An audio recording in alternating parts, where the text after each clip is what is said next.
வாரத்தோட 7 நாட்களுக்கும் என்ன குழம்பு செய்கிறதுன்னு இனி யோசிக்க தேவையே இல்லை. விதவிதமாக ஒவ்வொரு நாளும் நல்ல ருசியாக எப்படி குழம்பு செய்கிறதுன்னு பார்க்கலாம். அதுவும் ரொம்ப ரொம்ப சுலபமாக. ரெசிபியை பார்க்குறதுக்கு முன்னாடி இப்போ தான் நம்மளோட தக்ஷன் தக்ஷி கிச்சனை ஃபஸ்ட் டைம் பார்க்குறீங்கன்னா சப்ஸ்கிரைப் பண்ணிக்கோங்க. ஃபர்ஸ்ட் நம்ம பாசிப்பருப்பு எப்படி செய்கிறதுன்னு பார்க்கலாம். இந்த குழம்பு மட்டும் வீட்டில் செஞ்சிங்கன்னா குட்டீஸ்லாம் கொஞ்சம் கூட சோறு மிச்சம் வைக்காமல் சாப்பிடுவாங்க. நல்ல ருசியாக இருக்கும்.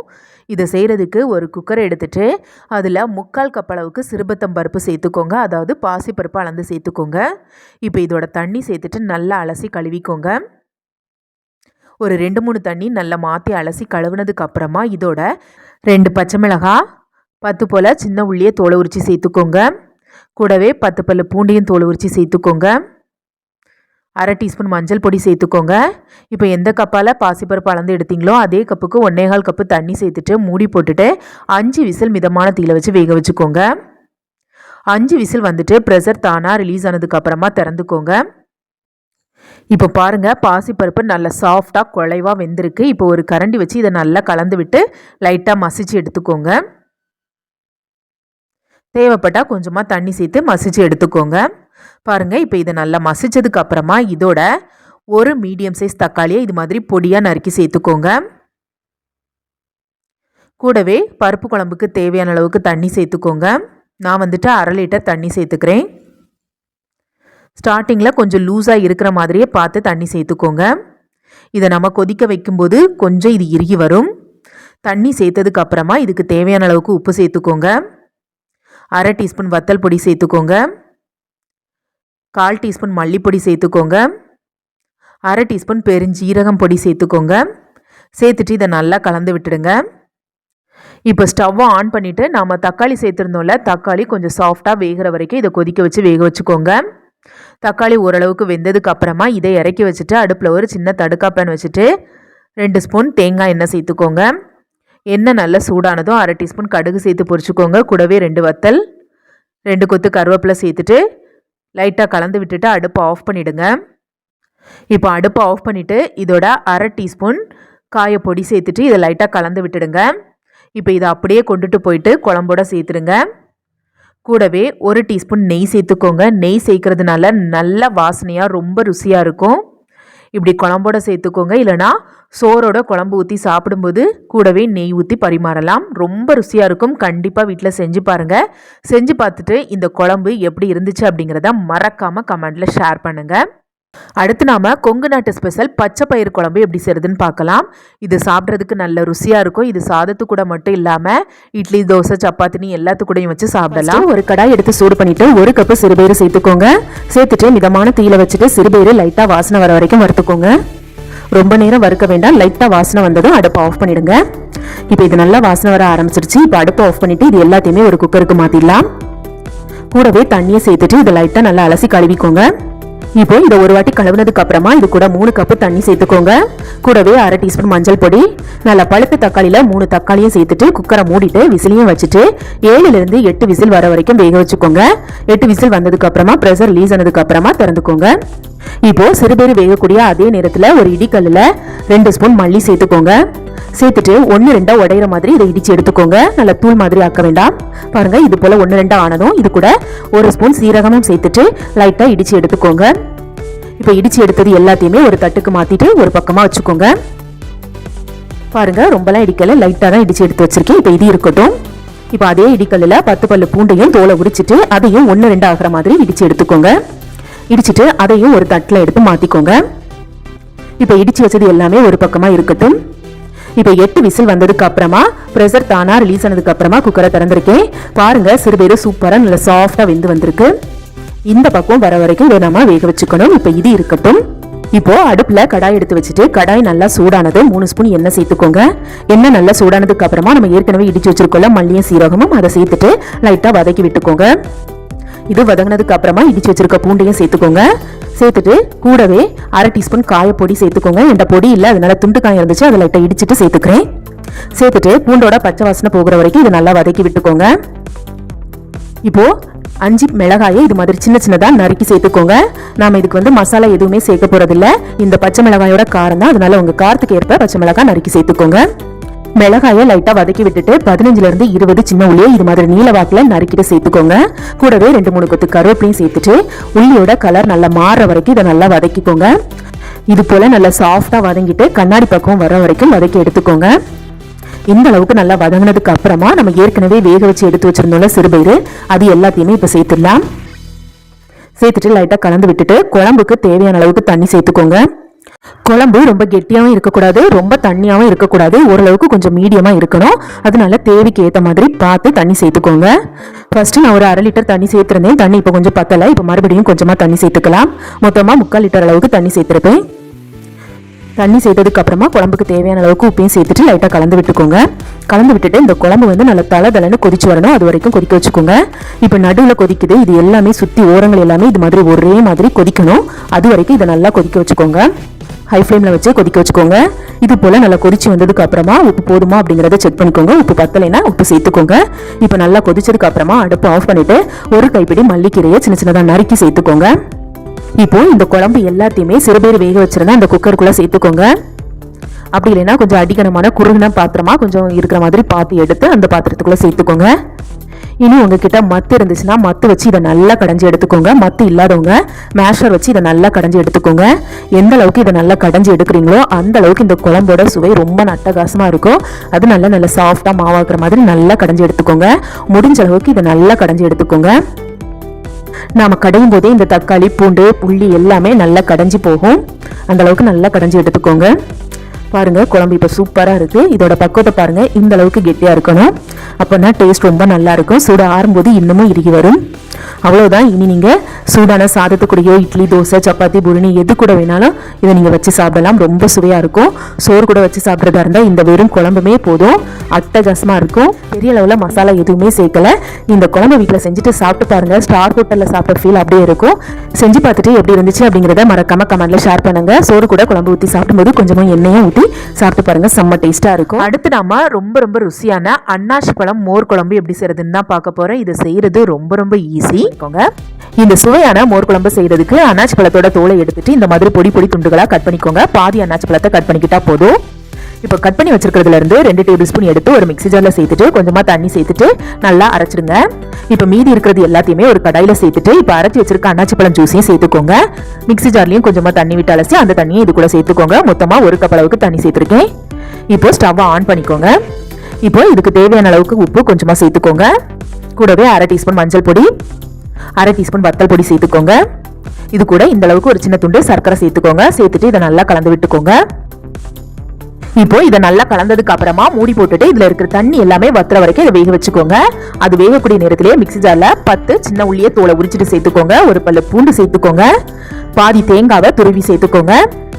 கூடவே 1/2 டீஸ்பூன் கடுகு சேர்த்துக்கோங்க. 1 டீஸ்பூன் சீரகம் சேர்த்துக்கோங்க. 2 மிளகாய் சேர்த்துக்கோங்க. மிளகாய் வந்து உங்க காரத்துக்கு ஏற்ப கூட்டி குறைச்சி சேர்த்துட்டு தேவைக்கு தண்ணியை சேர்த்துட்டு இந்த மாதிரி லைட்டா கொரகொரப்பா இருக்கிற மாதிரி அரைச்சுக்கோங்க. ரொம்ப நைஸாவும் அரைக்கக்கூடாது, ரொம்ப கொரகொரப்பாவும் அரைக்கக்கூடாது. தொட்டு பார்க்கும்போது லைட்டா திருன்னு இருக்கணும். இப்போ அதை ஒரு பக்கமா வச்சுக்கோங்க. இப்போ பாருங்க தண்ணி எல்லாமே வத்திட்டு அன்னாசி பழம் ஓரளவுக்கு நல்லா வெந்து வந்திருக்கு. நல்லா குலைவா வேகணும்னு தேவையில்லை. அந்த தண்ணி எல்லாமே வத்துற வரைக்கும் வேக வச்சுக்கிட்டா போதும். இப்போ இது கூட நம்ம அரைச்சி வச்சிருக்க தேங்காய் விழுது எல்லாத்தையுமே சேர்த்துக்கோங்க. சேர்த்துட்டு இதை கலந்து விட்டுக்கோங்க. இப்போ மிக்ஸி ஜார்லயும் தண்ணி விட்டு அலசி அந்த தண்ணியையும் சேர்த்துக்கோங்க. சேர்த்துட்டு இதை நல்லா கலந்துட்டு மோர் குழம்புக்கு தேவையான அளவுக்கு தண்ணி சேர்த்துக்கோங்க. நான் 1/2 லிட்டர் தண்ணி சேர்த்துக்கிறேன். தண்ணி அதிகமா சேர்த்துக்க வேண்டாம். இந்த மோர் குழம்பு கொஞ்சம் கெட்டியா இருந்தா தான் நல்லா இருக்கும். அதுக்காக ரொம்ப கெட்டியா வைக்க வேண்டாம், கொஞ்சம் பார்த்து தண்ணி சேர்த்துக்கோங்க. இப்போ குழம்புக்கு தேவையான உப்பு சேர்த்துக்கோங்க. ஃபர்ஸ்டே நம்ம கொஞ்சமா உப்பு சேர்த்திருந்தோம். இப்போ பார்த்து சுவைக்கு ஏற்ற மாதிரி சேர்த்துக்கோங்க. இப்போ இது கொதி வரட்டும். இது கொதிக்கக்கூடிய நேரத்திலேயே ஒரு மிக்ஸி ஜார்ல 1 கப் அளவுக்கு கெட்டியான தயிர் சேர்த்துக்கோங்க. ரொம்ப புளிக்காத தயிரா சேர்த்துக்கோங்க. சேர்த்துட்டு 2 சுத்தி எடுத்துக்கோங்க. இப்போ பாருங்க குழம்பு லைட்டா கொதிக்க ஆரம்பிச்சிருச்சு. இப்போ கரண்டி வச்சு இதை லைட்டா கலந்து விட்டுக்கோங்க. இந்த ஸ்டேஜ்ல குழம்புக்கு உப்பு போதுமா அப்படிங்கறத செக் பண்ணிக்கோங்க. உப்பு பத்தலைன்னா எக்ஸ்ட்ராவா தேவைக்கு உப்பு சேர்த்துக்கோங்க. இப்போ பாருங்க குழம்பு நல்லா கொதிக்க ஆரம்பிச்சிருச்சு. இப்போ அடுப்பு ஆஃப் பண்ணிட்டு அரைச்சி வச்சிருக்க தயிரை சேர்த்துக்கோங்க. தயிரை சேர்த்துட்டு உடனே கரண்டி வச்சு இதை நல்லா கலந்து விட்டுக்கோங்க. தயிர் சேர்த்ததுக்கு அப்புறமா குழம்பு கொதிக்க கூடாது. அதனால ஃபர்ஸ்டே அடுப்பு ஆஃப் பண்ணிட்டு நீங்க தயிரை சேர்த்துக்கோங்க. குழம்போட பக்குவத்தை பாருங்க. ரொம்ப தண்ணியாவும் இல்ல, ரொம்ப கெட்டியாவும் இல்ல. கரெக்டா இந்த மாதிரி பக்குவத்துக்கு ரெடி பண்ணிக்கோங்க. ரொம்ப டேஸ்ட் நல்லா இருக்கும். இப்போ ஃபைனலா இது கூட கொஞ்சமா மல்லிக்கீரையை நறுக்கி இந்த மாதிரி மேல தூவிக்கோங்க. தூவிட்டு இதுக்கு தேவையான தாளிப்பு ரெடி பண்ணிடலாம். இப்போ ஒரு தடுக்கா பேன்ல 1 டேபிள் ஸ்பூன் தேங்காய் எண்ணெய் சேர்த்துக்கோங்க. எண்ணெய் நல்லா சூடானதுக்கு அப்புறமா 1/2 டீஸ்பூன் கடுகு சேர்த்து கடுகு நல்லா பொரிஞ்சதும் 2 வத்தல் அப்படி இல்லைன்னா 2 மிளகாயை கீறிட்டு சேர்த்துக்கோங்க. கூடவே 2 கொத்து கருவேப்பிலையும் சேர்த்து பொரிச்சிட்டு ரெடி பண்ணி வச்சிருக்க மோர் குழம்புல சேர்த்துருங்க. அவ்வளவுதாங்க. ரொம்ப ரொம்ப சுலபமா ரொம்ப டேஸ்டான அன்னாசி பழம் மோர் குழம்பு ரெடி பண்ணிட்டோம். கண்டிப்பா நீங்க எல்லாருமே வீட்டுல செஞ்சு பாருங்க. செஞ்சு பார்த்துட்டு டேஸ்ட் எப்படி இருந்துச்சு அப்படிங்கறத மறக்காம கமெண்ட்ல ஷேர் பண்ணுங்க. அடுத்து நாம நல்ல கமகமனி வாசனையோட ரொம்ப ருசியா கத்திரிக்காய் கார குழம்பு எப்படி செய்யறதுன்னு தான் பார்க்க போறேன். இது ரொம்ப ஈஸியா செய்யலாம். ஆனா கத்திரிக்காய் கார குழம்பு செய்யறதுக்கு இந்த மாதிரி குட்டி குட்டியா இருக்கிற கத்திரிக்காயை வாங்கிட்டு லைட்டா அலசி கழுவிக்கோங்க. இப்போ அதோட காம்பு பகுதியும் கட் பண்ணிட்டு பின்பகுதியில இந்த மாதிரி பிளஸ் போல கட் பண்ணிட்டு உள்ள பாத்தீங்கன்னா சொத்தை ஏதாவது இருந்துச்சுன்னா அதை தூர போட்டுக்கலாம். இந்த மாதிரி நல்ல கத்திரிக்காவை பார்த்து வாங்கிக்கோங்க. இப்போ இதை நல்லா அலசிட்டு கொஞ்சம் கூட தண்ணி இல்லாம ஒரு தட்டில் எடுத்து ஒரு பக்கமா வச்சுக்கோங்க. இப்போ அடுப்புல ஒரு கடாய் எடுத்து வச்சுட்டு கொஞ்சமா நல்லெண்ணெய் சேர்த்துக்கோங்க. ஒரு 2 ஸ்பூன் போல சேர்த்துக்கோங்க. எண்ணெய் நல்ல சூடானதும் 20 சின்ன உள்ளி 10 பல்லு பூண்டையும் தோலை உரிச்சிட்டு சேர்த்துக்கோங்க. கூடவே கொஞ்சமா தேங்காவை இந்த மாதிரி துண்டு துண்டா கட் பண்ணி சேர்த்துக்கோங்க. சேர்த்துட்டு இது எல்லாமே நல்லா செவந்து பொன்னிறமா வர வரைக்கும் மிதமான தீயில வச்சு வதக்கி எடுத்துக்கோங்க. இப்ப பாருங்க, இந்த அளவுக்கு நல்லா செவந்து வந்ததுக்கு அப்புறமா இது எல்லாத்தையுமே ஒரு தட்டுக்கு மாத்திக்கோங்க. எண்ணெய் இருந்துச்சுன்னா அந்த எண்ணெயை வடிகட்டி மாத்திக்கோங்க. இதை நல்லா ஆற விட்டுடுங்க. ஆறுனதுக்கு அப்புறமா மிக்ஸி ஜார்ல சேர்த்துட்டு தேவைக்கு தண்ணியும் சேர்த்துட்டு நல்லா மைய அரைச்சிட்டு ஒரு பக்கமா வச்சுக்கோங்க. இப்ப அதே கடாயில மறுபடியும் கொஞ்சமா நல்லெண்ணெய் சேர்த்துக்கோங்க. எண்ணெய் நல்லா சூடானதோ ஏற்கனவே நம்ம கட் பண்ணி கழுவி வச்சிருக்கோம்ல கத்திரிக்காய், அந்த கத்திரிக்காவை சேர்த்துட்டு மிதமான தீயிலேயே வச்சுட்டு இந்த கத்திரிக்காய் நல்லா செவந்து வர வரைக்கும் வதக்கிக்கோங்க. இந்த அளவுக்கு செவந்ததும் எண்ணெயை வடிகட்டி ஒரு தட்டுல எடுத்து ஒரு பக்கமா வச்சுக்கோங்க. இப்போ அதே கடாயில தேவைப்பட்டுச்சுன்னா இன்னும் கொஞ்சம் நல்லெண்ணெய் சேர்த்துக்கோங்க. நான் எண்ணெய் கொஞ்சம் குறைச்சி ஊத்தி தான் செய்ய போறேன், அதனால எனக்கு அந்த எண்ணெயே போதும். இப்போ இதோட கொஞ்சமா கடுகு வெந்தயம் சேர்த்து பொரிச்சுக்கோங்க. கடுகு நல்லா பொரியணும். வெந்தயம் லைட்டா செவந்து பொரியிற வரைக்கும் பொரிய விட்டுட்டு இதோட தீயை குறைச்சி வச்சுட்டு 3 டேபிள் ஸ்பூன் குழம்பு தூள் சேர்த்துக்கோங்க. குழம்பு தூள் இல்லாதவங்க 1/2 டேபிள் ஸ்பூன் வத்தல் பொடியும் 1/2 டேபிள் ஸ்பூன் மல்லிப்பொடியும் சேர்த்துட்டு தீயை நல்லா குறைச்சி வச்சு வதக்கி எடுங்க. இந்த மசாலா எதுவுமே கருகிடக்கூடாது. லைட்டா செவந்து நிறம் மாறி வர வரைக்கும் வதக்கி எடுத்துக்கோங்க. இப்போ மசாலா நல்லா வறுபட்டதும் ஒரு எலுமிச்சை சைஸ் அளவுக்கு புளியை நல்லா ஊற வச்சு கரைச்சி சேர்த்துக்கோங்க.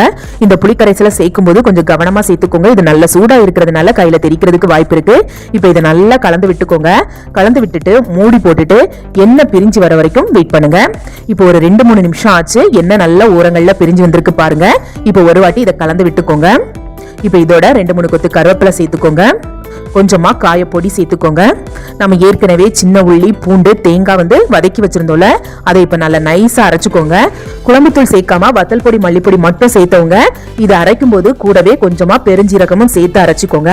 அரைச்சிட்டு இது எல்லாத்தையுமே இதோட சேர்த்து நல்லா கலந்து விட்டுட்டு மிக்ஸி ஜாரையும் அலசி தண்ணி சேர்த்துட்டு இதை நல்லா கலந்து விட்டுக்கோங்க. கலந்து விட்டுட்டு குழம்புக்கு தேவையான அளவுக்கு தண்ணியும் சேர்த்துக்கோங்க. தண்ணி அதிகமாயிடக்கூடாது, ரொம்ப திக்காவும் இருக்கக்கூடாது, ரொம்ப லூஸான பக்குவத்துக்கும் இருக்கக்கூடாது. இந்த குழம்பு நல்லா வத்தி காஞ்சி வரும்போது நல்ல இறுகமா வரும். அதனால பக்குவத்துக்கு ஏத்த மாதிரி தேவையான அளவுக்கு தண்ணி சேர்த்துக்கோங்க. இப்ப இதோட கொஞ்சமா மஞ்சள் பொடியும் சேர்த்து நல்லா கலந்து விட்டுடுங்க. கலந்ததுக்கு அப்புறமா குழம்புக்கு தேவையான அளவுக்கு உப்பு சேர்த்துக்கோங்க. சேர்த்துட்டு இதை நல்லா கலந்து விட்டுட்டு குழம்பு நல்லா தளதளன்னு கொதிச்சு வரணும். அது வரைக்கும் வெயிட் பண்ணுங்க. இப்ப பாருங்க, குழம்பு நல்லா கொதி வர ஆரம்பிச்சிருச்சு. இந்த மாதிரி கொதிக்கும் போது கரண்டி வச்சு இதை நல்லா கலந்து விட்டுக்கோங்க. கலந்து விட்டுட்டு இதோட ஒரு சின்ன துண்டு அளவுக்கு சர்க்கரை சேர்த்துக்கோங்க. ஒரு சின்ன துண்டு சர்க்கரை சேர்த்துக்கிட்டா போதும். சர்க்கரை அதிகமா சேர்த்துடக்கூடாது. சர்க்கரை அதிகமாயிடுச்சுன்னா குழம்பு இனிச்ச மாதிரி இருக்கும். இப்ப இதோட நம்ம ஏற்கனவே வதக்கி வச்சிருக்கோம்ல கத்திரிக்காய், அதையும் சேர்த்துருங்க. சேர்த்துட்டு இதை லைட்டா கலந்து விட்டுட்டு மூடி போட்டுட்டு தீயை நல்லா குறைச்சி வச்சுட்டு 15 இருந்து 20 நிமிஷத்துக்கு இதை அப்படியே விட்டுருங்க. அதுக்கப்புறமா மூடியை திறந்து பாத்தீங்கன்னா ஓரங்கள்லாம் எண்ணெய் பிரிஞ்சு நிற்கும். நல்ல கமகமன வாசனையோட கத்திரிக்காய் காரக்குழம்பு சூப்பரா ரெடி ஆயிடுச்சு. கண்டிப்பா இது போல நான் சொன்னது போல மசாலா அரைச்சு செஞ்சு பாருங்க. நல்ல அட்டகாசமா இருக்கும். சுட சுட சாதத்தோட பரிமாறினீங்கன்னா திரும்ப திரும்ப கேட்டு வாங்கி சாப்பிடுவாங்க. இதே செய்முறையில கத்திரிக்காய்க்கு பதிலா சுண்டவத்துல பொரிச்சு சேர்த்தீங்கன்னா நல்ல கமகமன வாசனையோட வத்த குழம்பும் ரெடி. கண்டிப்பா இந்த குழம்பு வீட்டுல செஞ்சு பாருங்க. செஞ்சு பார்த்துட்டு சுவை எப்படி இருந்துச்சு அப்படிங்கறத மறக்காம கமெண்ட்ல ஷேர் பண்ணுங்க.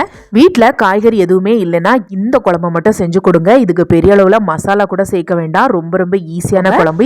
இந்த குழம்பு செய்யறதுக்கு ஃபர்ஸ்ட் ஒரு கடாய் எடுத்து சூடு பண்ணிட்டு 2 டேபிள் ஸ்பூன் நல்லெண்ணெய் சேர்த்துக்கோங்க. எண்ணெய் நல்லா சூடானதுக்கு அப்புறமா 1/2 டீஸ்பூன் கடுகு கூடவே 1/2 டீஸ்பூன் வெந்தயமும் சேர்த்து நல்லா பொரிச்சுக்கோங்க. இது பொரிஞ்சதுக்கு அப்புறமா 1/2 டீஸ்பூன் கடலைப்பருப்பு 1/2 டீஸ்பூன் உளுந்தம்பருப்பு சேர்த்துக்கோங்க. உளுந்தம்பருப்பு இல்லைன்னா சிறுபத்தம்பருப்பு சேர்த்துக்கோங்க. இப்போ இதை லைட்டா கலந்து விட்டு பொரிச்சுக்கோங்க. இது நல்லா பொரிஞ்சதுக்கு அப்புறமா 20 இருந்து 25 சின்ன உள்ளியை தோலை உரிச்சு சேர்த்துக்கோங்க.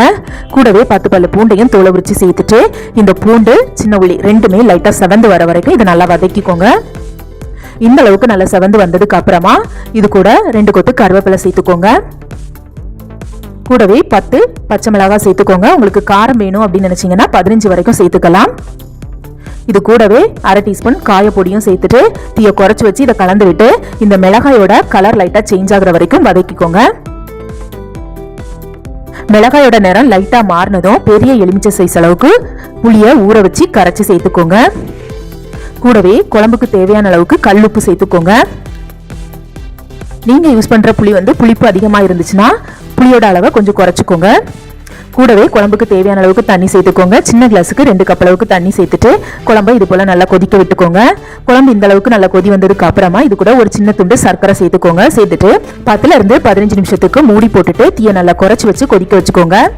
இப்போ 15 நிமிஷத்துக்கு அப்புறமா நான் திறந்திருக்கேன் பாருங்க. குழம்பு முன்னாடி இருந்ததை விட கொஞ்சம் திக்காகி வந்திருக்கு.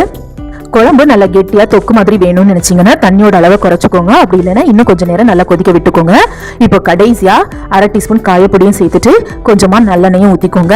இப்போ அடுப்பை ஆஃப் பண்ணிடுங்க. அவ்வளவுதான், நல்ல சுவையான செட்டிநாடு ஸ்பெஷல் பச்சை மிளகாய் மண்டி சூப்பரா ரெடி ஆயிடுச்சு. கண்டிப்பா செஞ்சு பாருங்க, டேஸ்ட் அட்டகாசமா இருக்கும். வீட்டுல இருக்கிற எல்லோருமே கேட்டு வாங்கி விரும்பி சாப்பிடுவாங்க. இந்த குழம்பு செய்யறதுக்கு காய்கறி வேண்டாம், மசாலா வேண்டாம், ரொம்ப ரொம்ப சுலபமா செஞ்சிடலாம். டேஸ்ட் அட்டகாசமா இருக்கும். இதை நீங்க 1 மாசம் வரைக்குமே ஸ்டோர் பண்ணி வச்சு சாப்பிடலாம். இந்த குழம்பை நீங்க சோறுல ஊத்தி சாப்பிடும்போது பெரிய அளவுல கூட்டு எதுவுமே தேவையில்லை. சிம்பிளா பப்படம் அப்படி இல்லைன்னா வடகத்தை பொரிச்சு வச்சு சோறு கூட விரவி சாப்பிட்டு பாருங்க, செம்ம டேஸ்டா இருக்கும். இந்த குழம்பை நீங்க 1 மாசம் வரைக்குமே வச்சு சாப்பிடலாம், கெட்டு போகாது. கண்டிப்பா செஞ்சு பாருங்க. அடுத்து நாம கோவக்காய் வச்சு வாய்க்கு நல்ல ருசியா ரொம்பவே ஹெல்தியான குழம்பு எப்படி செய்யறதுன்னு தான் பார்க்க போறோம். இதை நீங்க சோறு கூட மட்டும் இல்லாம இட்லி, தோசை, சப்பாத்தினி எல்லாத்துக்கூடயுமே வச்சு சாப்பிட்றதுக்கு சூப்பரா இருக்கும். இதுக்கு ஒரு கடாய் எடுத்து சூடு பண்ணிட்டு 1/4 கப் நிலக்கடலை சேர்த்துக்கோங்க. மிதமான தீயில வச்சுட்டு நிலக்கடலையை நல்லா வறுத்துக்கோங்க. ஐயமான கடலை ஏதாச்சும் இருந்துச்சுன்னா அதை வெளியில எடுத்துட்டு கடலை கருகிடாம லைட்டா செவக்க வறுத்துக்கோங்க. கடலை வறுபடும் போதே 1-2 வெடிச்சுட்டு தோல் லைட்டா செவக்க ஆரம்பிக்கும். இந்த மாதிரி பக்குவம் வர வரைக்கும் கடலையை வறுத்துட்டு அடுப்பை ஆஃப் பண்ணிடுங்க. இப்போ வறுத்த கடலையை வேறொரு தட்டுக்கு மாத்திட்டு இதை நல்லா ஆற விட்டுடுங்க. இது நல்லா ஆறுனதுக்கு அப்புறமா கடலையில இருக்கிற தோல் எல்லாத்தையுமே எடுத்துக்கோங்க. நான் ஓரளவுக்கு தோல் எல்லாத்தையுமே எடுத்து வச்சிருக்கேன். இப்போ இதை ஒரு மிக்ஸி ஜாருக்கு மாத்திக்கோங்க. இப்போ இது கூட கொஞ்சம் கூட தண்ணி சேர்த்துக்காம நல்லா பவுடர் மாதிரி அரைச்சிடுங்க. கடலையை ரொம்ப நேரத்துக்கு அரைச்சிடக்கூடாது. ரொம்ப நேரத்துக்கு அரைச்சிட்டோம்னா அதுல இருந்தே எண்ணெய் பிரிஞ்சு வந்துடும். அதனால இது போல பவுடர் மாதிரி அரைச்சிக்கோங்க. அரைச்சிட்டு வந்த நிலக்கடலை எல்லாத்தையுமே ஒரு தட்டுக்கு மாத்திட்டு இதை ஒரு பக்கமா வச்சிருங்க. இப்போ 1/4 கிலோ கோவக்காயை நல்லா சுத்தமா கழுவி எடுத்து வச்சிருக்கேன். இப்போ இதுல இருந்து ஒரு கோவக்காயை எடுத்துட்டு கத்தி வச்சு அதோட 2 பக்கமும் இது போல கட் பண்ணிக்கோங்க. இப்போ கோவக்காயை இது போல பிளஸ் சிம்பல்ல கட் பண்ணிக்கோங்க. பாருங்க, நான் எந்த மாதிரி கட் பண்ணிக்கிறேனோ அது போலவே கட் பண்ணிக்கோங்க. பாருங்க, இது போல கிராஸ்ல கட் பண்ணிட்டீங்கன்னா போதும். இது போலவே மீதி இருக்கிற எல்லா கோவக்காயும் கட் பண்ணிட்டு ஒரு தட்டுக்கு மாத்திக்கோங்க. இப்போ கட் பண்ணி வச்சிருக்க கோவக்காய் எல்லாத்தையுமே ஒரு பக்கமா வச்சுட்டு ஒரு கடாயில 3 டேபிள் ஸ்பூன் சமையல் எண்ணெய் சேர்த்துக்கோங்க. எண்ணெய் சூடானதுக்கு அப்புறமா கட் பண்ணி வச்சிருக்க கோவக்காய் எல்லாத்தையுமே சேர்த்துக்கோங்க. கோவக்காயை எண்ணெயில சேர்க்கும் போது கோவக்காயில தண்ணி எதுவுமே இல்லாத மாதிரி பாத்துக்கோங்க. ஒருவேளை தண்ணி ஏதாச்சும் இருந்துச்சுன்னா கோவக்காயை எண்ணெயில சேர்க்கும் போது மேல எண்ணெய் தெரிக்கும். இப்போ கோவக்காயை 2 நிமிஷத்துக்கு ஹை ஃபிளேம்ல வச்சுட்டு நல்லா வதக்கிக்கோங்க. பாருங்க, இது போல லைட்டா செவந்து வரும். அது வரைக்கும் இதை நல்லா வதக்கிக்கோங்க. இது போல ஓரங்கள் எல்லாமே லைட்டா செவக்க ஆரம்பிச்சதும் இந்த கோவக்காய் எல்லாத்தையுமே எண்ணெயில இருந்து வடிச்சிட்டு ஒரு தட்டுக்கு மாத்திக்கோங்க. இப்போ எல்லா கோவக்காயுமே எண்ணெயில இருந்து வெளியில எடுத்துட்டு அதை ஒரு பக்கமா வச்சிருங்க. இப்போ மீதி இருக்கக்கூடிய அதே எண்ணெயில ஒரு துண்டு பட்டை, 2 கிராம்பு, 3 ஏலக்காய் சேர்த்துக்கோங்க. அது கூடவே 1 டீஸ்பூன் சீரகம், 1 டீஸ்பூன் பெருஞ்சீரகமும் சேர்த்துட்டு இது லைட்டா கலந்து விட்டுக்கோங்க. இப்போ 2 பல்லாரியை இது போல பொடி பொடியா நறுக்கிட்டு சேர்த்துக்கோங்க. சேர்த்துட்டு இதை நல்லா வதக்கிக்கோங்க. இந்த பல்லாரி வதங்கக்கூடிய அதே நேரத்துல நம்ம ஏற்கனவே நிலக்கடலையை வறுத்து அரைச்சோம்ல ஒரு மிக்ஸி ஜார், அதே மிக்ஸி ஜார்ல ஒரு சின்ன துண்டு இஞ்சி, 5-6 பல்லு பூண்டு, 1 டீஸ்பூன் சீரகம், 2 பழுத்த தக்காளி இது எல்லாத்தையுமே சேர்த்துட்டு நல்லா அரைச்சிட்டு இதை ஒரு பக்கமா வச்சிருங்க. இப்போ பாருங்க, பல்லாரி நல்லா செவக்க வதங்கி வந்திருக்கு. இந்த மாதிரி பக்குவத்துக்கு பல்லாரியை நல்லா வதக்கிக்கணும். இப்போ இந்த மாதிரி வதங்கினதுக்கு அப்புறமா நம்ம அரைச்சி வச்சிருக்க தக்காளி விழுது எல்லாத்தையுமே சேர்த்துக்கோங்க. மிக்ஸி ஜார்லயும் கொஞ்சமா தண்ணியை விட்டுட்டு அலசிட்டு அந்த தண்ணியையும் இது கூடவே சேர்த்துக்கோங்க. தக்காளியை சேர்த்ததுக்கு அப்புறமா ஒரு 5 நிமிஷத்துக்கு மிதமான தீயில வச்சுட்டு தக்காளியை கலந்து விட்டு நல்லா வேக வச்சுக்கோங்க. தக்காளியோட பச்சை வாசனை முழுமையா போகணும். அது வரைக்கும் இதை நல்லா வேக வச்சுக்கோங்க. ஒருவேளை தண்ணி பத்தலைன்னா தேவைக்கு தண்ணியை சேர்த்து இதை கலந்து விட்டு வேக வச்சுக்கோங்க. 5 நிமிஷத்துக்கு அப்புறமா இதுக்கு தேவையான மசாலா சேர்த்துடலாம். 1/2 டீஸ்பூன் மல்லித்தூள், 2 டீஸ்பூன் காஷ்மீரி சில்லி மிளகாத்தூள், கொஞ்சமா மஞ்சள் தூள் இது எல்லாமே சேர்த்துட்டு குறைவான தீயில வச்சுட்டு இதை நல்லா வதக்கி விட்டுக்கோங்க. 1 நிமிஷத்துக்கு இந்த மசாலா எல்லாத்தையுமே நல்லா வதக்கிக்கோங்க. இந்த மசாலா நல்லா வதங்கினதுக்கு அப்புறமா நம்ம ஏற்கனவே வதக்கி வச்சிருக்கோம்ல கோவக்காய், அது எல்லாத்தையுமே இது கூட சேர்த்துக்கோங்க. கோவக்காய் எல்லாத்தையுமே சேர்த்ததுக்கு அப்புறமா 1 நிமிஷத்துக்கு இதை நல்லா இந்த மசாலாவிலேயே வதக்கிக்கோங்க. இந்த மசாலாவில் இதை வதக்கும் போது அந்த கோவக்காயில இந்த மசாலா ஃப்ளேவர் எல்லாமே இறங்கி அழகா வரும். இப்போ இதை வதக்குனதுக்கு அப்புறமா இதுக்கு தேவையான அளவுக்கு உப்பு சேர்த்துக்கோங்க. நான் 1 டீஸ்பூன் உப்பு சேர்த்துக்கிறேன். உப்பையும் சேர்த்துட்டு இதை நல்லா கலந்து விட்டுக்கோங்க.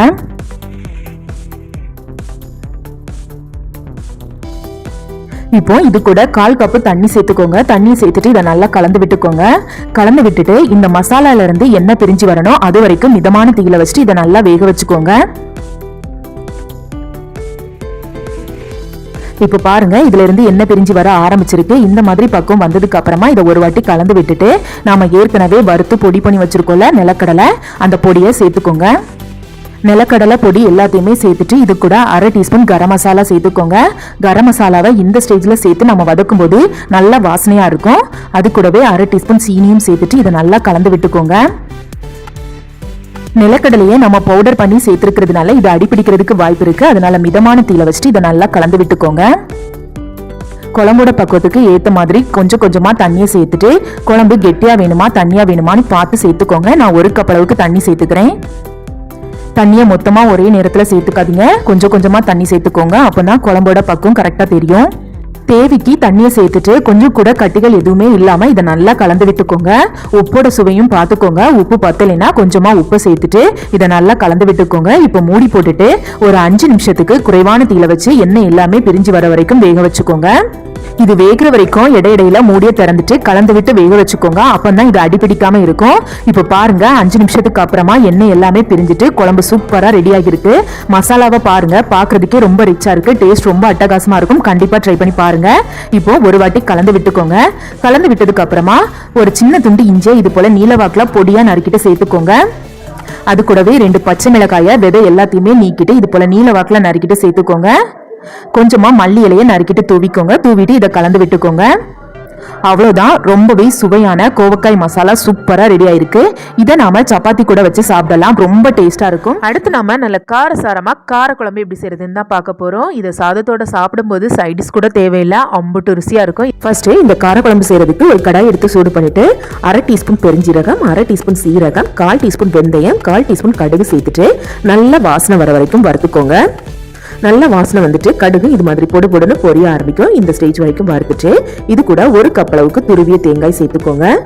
தேங்காயை சேர்த்துட்டு தேங்காயோட ஈரப்பதம் எல்லாமே போகிற வரைக்கும் லைட்டா செவந்து வர வரைக்கும் இதை நல்லா வறுத்துக்கோங்க. மிதமான தீயில வச்சு வறுத்துக்கோங்க. இப்ப பாருங்க, தேங்காய் நல்லா செவந்து வந்துடுச்சு. இது போல செவந்ததுக்கு அப்புறமா அடுப்பை ஆஃப் பண்ணிட்டு இதை ஒரு பக்கமா வச்சுக்கோங்க. இப்போ இன்னொரு கடாய் எடுத்துட்டு 3 ஸ்பூன் நல்லெண்ணெய் சேர்த்துக்கோங்க. எண்ணெய் நல்லா சூடானதுக்கு அப்புறமா ஒரு கத்தரிக்காய், 3 வெண்டைக்காய், பாதி மாங்காவை இது போல நறுக்கி சேர்த்துக்கோங்க. கூடவே ஒரு முருங்கைக்காயும் சேர்த்துக்கோங்க. சேர்த்துட்டு இந்த எண்ணெயிலேயே 2 நிமிஷத்துக்கு மிதமான தீயில வச்சு நல்லா வதக்கிக்கோங்க. இது போல நம்ம எண்ணெயில வதக்கும் போது இந்த காய்கறிகளோட பச்சை வாசனை கொஞ்சம் கூட இருக்காது. குழம்பும் நல்ல கம கமன்னு வாசனையா இருக்கும். அதுக்காக தான் இது போல வதக்கி எடுத்துக்கணும். ரொம்ப நேரத்துக்கு வதக்கணும்னு தேவையில்லை, ஒரு 2 நிமிஷம் வதக்கினாலே போதும். இப்ப பாருங்க, கத்தரிக்காயோட நிறம் நல்லா சேஞ்ச் ஆகி வந்திருக்கு. இப்ப எல்லா காய்கறியுமே அந்த எண்ணெயில இருந்து வெளியே எடுத்துருங்க. எண்ணெயை நல்லா வடிச்சிட்டு வேறொரு தட்டுக்கு மாத்திக்கோங்க. இப்போ வதக்கி வச்சிருக்க காய்கறியை ஒரு பக்கமா வச்சுட்டு மீதி இருக்க எண்ணெய் கூட கொஞ்சமா எண்ணெய் சேர்த்துக்கோங்க. எண்ணெய் சூடானதும் 1/2 டீஸ்பூன் கடுகு, 1/4 டீஸ்பூன் வெந்தயம் சேர்த்துட்டு நல்லா பொரிச்சுக்கோங்க. இது கூட 10 சின்ன உள்ளி, 10 பல்லு பூண்டு, 2-3 கொத்து கருவேப்பிலையும் சேர்த்துட்டு இதை நல்லா வதக்கிக்கோங்க. உள்ளியும் வெள்ளை கூட நல்லா வதங்கினதுக்கு அப்புறமா தீயை குறைச்சி வச்சுட்டு இது கூட 1/4 டீஸ்பூன் மஞ்சள் தூள் சேர்த்துக்கோங்க. 2 ஸ்பூன் மல்லித்தூள், 1/2 ஸ்பூன் வத்தல் தூள் சேர்த்துட்டு தீயை நல்லா குறைச்சி வச்சு இந்த மசாலாவை லைட்டா வதக்கிக்கோங்க. மசாலா கருகிடாம பச்சை வாசனை போகிற வரைக்கும் வதக்கிக்கோங்க. இப்போ ஒரு எலுமிச்சை சைஸ் அளவுக்கு புளியை நல்லா ஊற வச்சு கரைச்சி வச்சிருக்கேன். அதை இப்போ வடிகட்டி சேர்த்துடலாம். இந்த புளி கரைசல் எல்லாத்தையுமே சேர்த்ததுக்கு அப்புறமா இதை நல்லா மிக்ஸ் பண்ணி விட்டுக்கோங்க.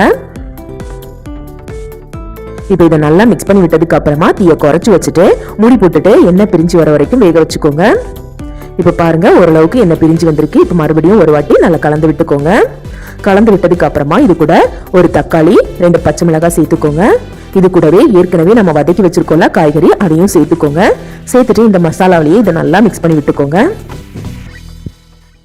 இதை நல்லா மிக்ஸ் பண்ணி விட்டதுக்கு அப்புறமா இந்த காய்கறி எல்லாமே வேகிறதுக்கு தேவையான அளவுக்கு தண்ணியை சேர்த்துக்கோங்க. தேவையான அளவுக்கு தண்ணியை சேர்த்துட்டு இந்த காய்கறியை நல்லா வேக வச்சுக்கோங்க. ஒரு 15 நிமிஷமாவது வேக வச்சுக்கோங்க. அப்பதான் அழகா வெந்து வரும். காய்கறி நல்லா வெந்திருக்கணும். அப்பதான் டேஸ்ட்டும் நல்லா இருக்கும். இப்போ மூடி போட்டுட்டு காய்கறியை வேக வச்சுக்கோங்க. இப்போ காய்கறி வேகக்கூடிய நேரத்திலேயே மிக்ஸி ஜார்ல நம்ம ஏற்கனவே வறுத்து வச்சிருக்கோம்ல தேங்காய், அதை இப்போ சேர்த்துக்கோங்க. ஃபர்ஸ்ட் தண்ணி சேர்க்காம இதை நல்லா அரைச்சிட்டு வந்துடுங்க. அரைச்சிட்டு வந்ததுக்கு அப்புறமா இப்போ இதுக்கு தேவையான அளவுக்கு தண்ணி சேர்த்துட்டு எவ்வளவுக்கு முடியுமோ அவ்வளவுக்கு நல்லா நைஸா அரைச்சிடுங்க. இப்போ பாருங்க, காய்கறி எல்லாமே நல்லா வெந்து வந்திருக்கு. கிட்டத்தட்ட ஒரு 10ல இருந்து 15 நிமிஷம் ஆகியிருக்கும். அடிப்பிடிச்சிடக்கூடாது. அதனால தேவையான அளவுக்கு தண்ணி சேர்த்து நல்லா வேக வச்சுக்கோங்க. இப்போ காய்கறி வெந்ததுக்கு அப்புறமா குழம்புக்கு தேவையான அளவுக்கு உப்பு சேர்த்துக்கோங்க. கூடவே நம்ம அரைச்சி வச்சிருக்கோம்ல தேங்காய், அதையும் சேர்த்துட்டு மிக்ஸி ஜாரையும் அலசிட்டு அந்த தண்ணியையும் குழம்பு கூடவே சேர்த்துக்கோங்க. சேர்த்துட்டு நல்லா மிக்ஸ் பண்ணி விட்டுக்கோங்க. குழம்புக்கு தண்ணியும் சேர்த்துக்கோங்க. ஓரளவுக்கு குழம்பு லைட்டாக தண்ணியாக இருக்கிற மாதிரி பார்த்துக்கோங்க. ஏன்னா குழம்பு ரெடி பண்ணதுக்கு அப்புறமா ஆற ஆற நல்லா இறுகி வரும். இப்போ தேவையான தண்ணி சேர்த்துட்டு மூடி போட்டுட்டு ஒரு 10 நிமிஷம் தீயை குறைச்சி வச்சு கொதிக்க வச்சுக்கோங்க. 10 நிமிஷத்துக்கு அப்புறமா மூடியை திறந்தீங்கன்னா நல்ல கமகமனு வாசனையோட நல்ல காரசாரமான காரக்குழம்பு சூப்பராக ரெடியாக இருக்கும். பாருங்க, எண்ணெயெல்லாம் பிரிஞ்சு வந்துட்டு குழம்பு சூப்பராக ரெடியாகி இருக்கு. இப்போ நீங்கள் அடுப்பை ஆஃப் பண்ணிட்டு சர்வ் பண்ண வேண்டியதான். இதை நீங்கள் சாதத்துக்கு கூட ஊற்றி சாப்பிடும்போது வச்சு சாப்பிட்றதுக்கு சைடிஸ் கூட பெரிய அளவில் தேவைப்படாது. நான் சிம்பிளாக காலிஃப்ளவர் ஃப்ரை தான் வச்சுருக்கேன். அவ்வளோதாங்க. வாரத்தோட 7 நாட்களுக்கும் விதவிதமாக குழம்பு வகைகள் பார்த்துருக்கோம். கண்டிப்பாக இந்த குழம்பு எல்லாமே உங்கள் எல்லாத்துக்கும் பிடிச்சிருக்கும்னு நினைக்கிறேன். பிடிச்சிருந்தா வீடியோக்கு லைக் பண்ணுங்கள், கமெண்ட் பண்ணுங்கள், உங்களோட ஃப்ரெண்ட்ஸ் அண்ட் ஃபேமிலி கூடயும் ஷேர் பண்ணுங்கள். மறக்காமல் வீடியோவை ஹைப் பண்ணிவிட்டு நம்மளோட தக்ஷன் தக்ஷி கிச்சனையும் சப்ஸ்கிரைப் பண்ணி சப்போர்ட் பண்ணுங்கள்.